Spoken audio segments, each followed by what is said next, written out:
Mengapa kita tidak bisa mengingat saat masih bayi? Coba ingat kembali momen pertama dalam hidupmu. Saat kamu lahir, saat pertama kali melihat wajah orang tuamu, atau saat pertama kali belajar merangkak. Kemungkinan besar kamu tidak bisa. Anehnya, hampir semua manusia mengalami hal yang sama. Sebagian besar orang tidak memiliki ingatan apapun sebelum usia 3 atau 4 tahun. Padahal saat itu kita sudah melihat, mendengar, belajar berjalan, bahkan mengenali orang-orang di sekitar kita. Jadi kemana semua kenangan itu pergi? Apakah ingatan masa bayi benar-benar hilang? Atau sebenarnya masih tersimpan di dalam otak kita? Para ilmuwan menyebut fenomena ini sebagai infantile amnesia, yaitu ketidakmampuan manusia mengingat masa awal kehidupannya. Selama bertahun-tahun, banyak orang mengira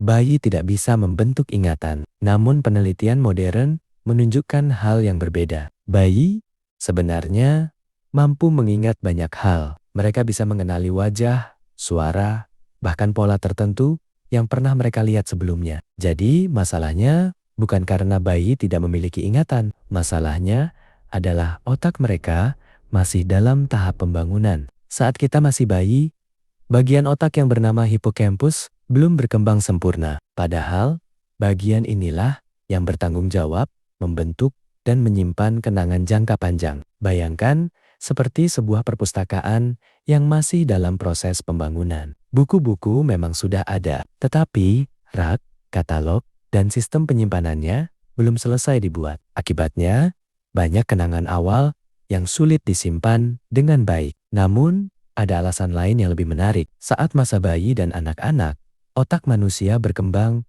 dengan kecepatan luar biasa. Jutaan koneksi baru terbentuk setiap hari. Otak terus membangun jalur baru sambil menghapus jalur lama yang dianggap tidak diperlukan. Proses ini membantu kita belajar lebih cepat. Tetapi efek sampingnya, banyak kenangan lama ikut menghilang. Para ilmuwan percaya sebagian kenangan masa bayi mungkin tidak benar-benar hilang. Mereka hanya tidak bisa diakses oleh otak orang dewasa. Seperti file lama yang tersimpan di komputer, tetapi kita sudah kehilangan cara untuk membukanya. Jadi meskipun kamu tidak bisa mengingat saat pertama kali berjalan atau mengucapkan kata pertama, pengalaman itu tetap membentuk dirimu. Mereka membantu membangun kepribadian, emosi, dan cara berpikirmu hingga hari ini. Karena meskipun kita tidak dapat mengingat masa bayi kita, masa bayi tetap mengingat kita.